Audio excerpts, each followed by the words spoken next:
we go.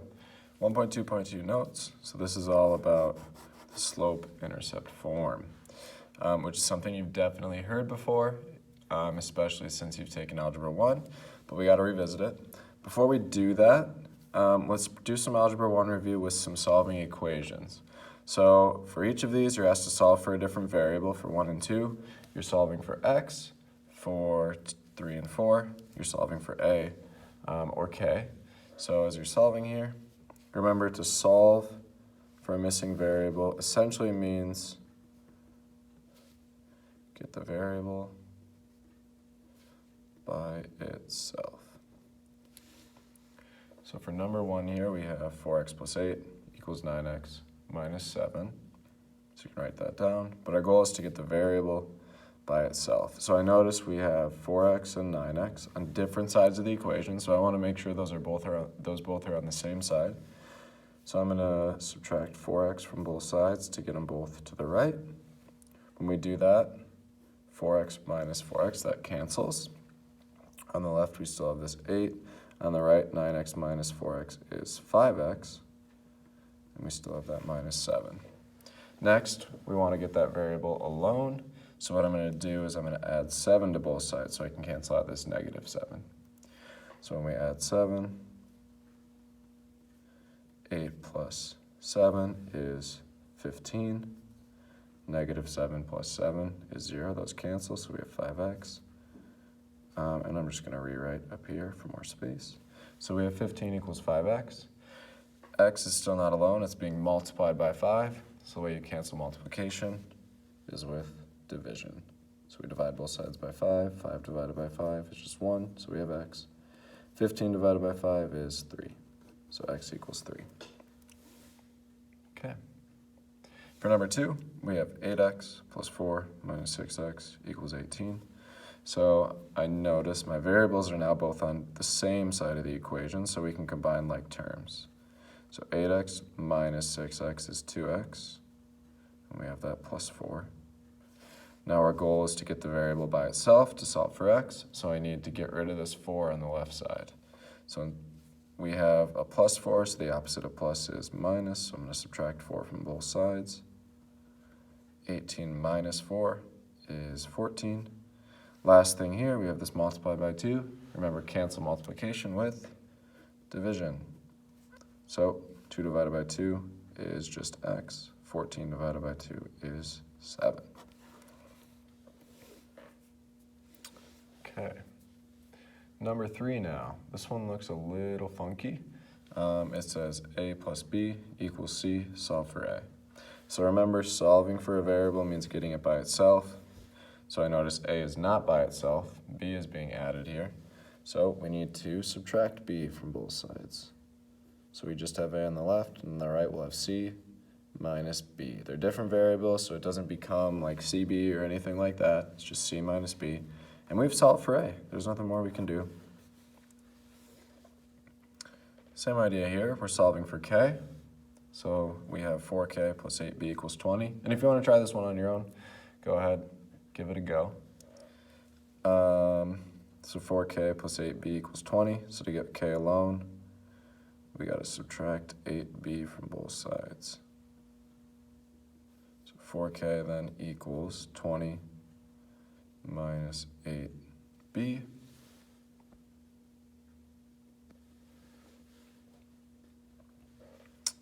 We still have this 4, so we need to cancel that multiplication with division. So if I divide by 4 here, I need to divide every single part by 4 here. So that means I need to divide 20 by 4, I need to divide negative 8 by 4. So those will cancel, so I just have k. 20 divided by 4 is 5, and negative 8 divided by 4 is negative 2b. Sometimes solving for a variable does not mean you just get down to a number. It's okay that we still have some variables left over just because of the nature of the problem. Okay, and this is going to come in handy as we consider slope-intercept form. So, slope-intercept form, you may recall, is y equals mx plus b. Super important here. make sure you've got this down, where our M stands for slope and our B stands for y-intercept.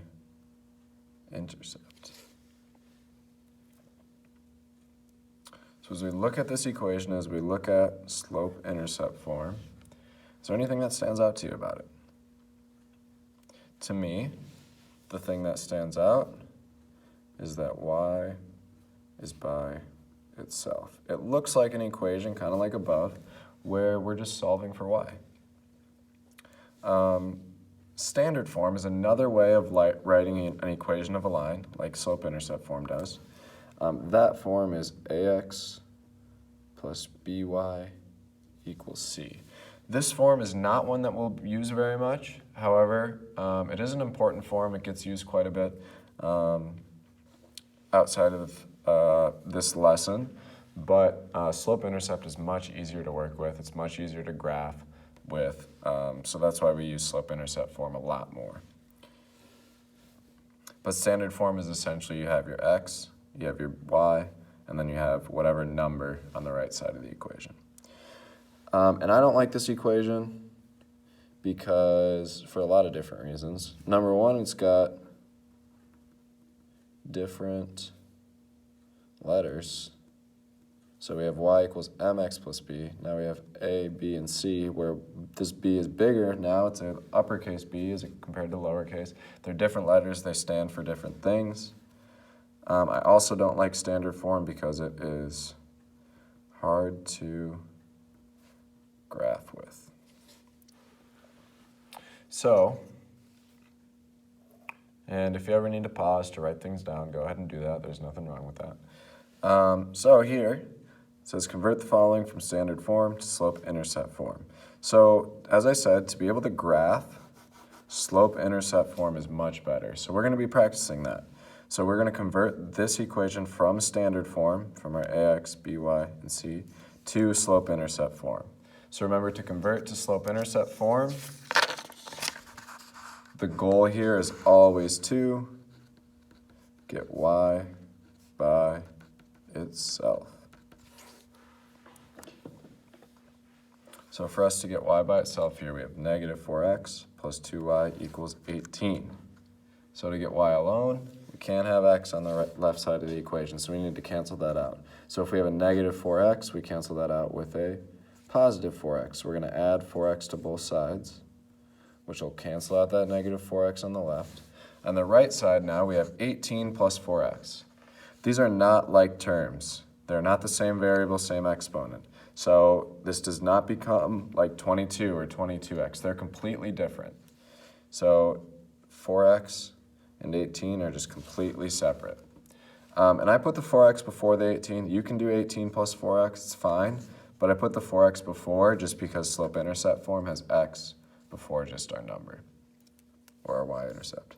Next, we're really close. Notice slope-intercept form is y by itself. So we got to divide both sides by 2. And that means divide everything by 2. 2 divided by 2 just gives me 1y. 4x divided by 2, so 4 divided by 2 is 2. 18 divided by 2 is 9. So there's slope-intercept form, notice. We have y by itself. We have an m of 2 and a b of 9. And this right here, this is the main thing we're learning today. This is the most important takeaway, being able to convert into slope-intercept form. So we have 4 more problems here where you're converting into slope-intercept form. And what I would like you to do is I'd like you to try and convert each of these to slope-intercept form, so meaning get y by itself. So pause the video and give that a try, and then I'll come back and walk through them.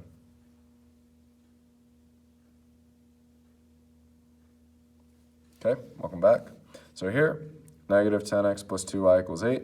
So to get y by itself, we need to get rid of this negative 10x. So I'm going to add 10x to both sides. We'll have 2y equals 10x plus 8. Again, this has an x, this doesn't. You cannot combine those. Next, divide both sides by 2. So we get y equals 5x plus 4.